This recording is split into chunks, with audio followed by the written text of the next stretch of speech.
ভারত অহেতুক মিথ্যা সংবাদ দিয়ে বাংলাদেশের মানুষকে বিভ্রান্ত করার চেষ্টা করছে, এমন মন্তব্য করলেন বিএনপি মহাসচিব মির্জা ফখরুল ইসলাম আলমগীর।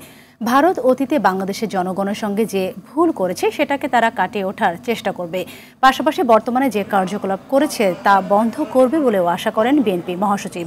মঙ্গলবার স্থানীয় সময় বিকেল ৬টায় লন্ডনে আয়োজিত এক সমাবেশে তিনি এই প্রত্যাশা ব্যক্ত করেন। ফখরুল বলেন, তারেক রহমানকে আর লন্ডনে রাখতে চায় না বিএনপি, দেশের মানুষ তার জন্য অপেক্ষা করছে বলেও জানান তিনি। মহান বিজয় দিবস উপলক্ষে যুক্তরাজ্য বিএনপি এই সমাবেশের আয়োজন করে।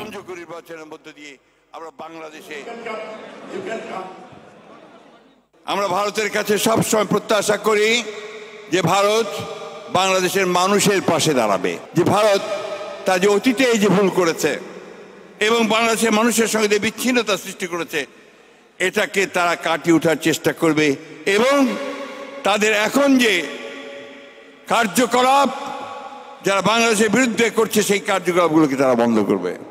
আমরা তাকে দেশে নিয়ে যেতে চাই, তার নেতৃত্ব আমাদের এখন দেশে খুব বেশি প্রয়োজন। দেশের মানুষ তার জন্য অপেক্ষা করছে কবে তারেক রহমান সাহেব আসবেন।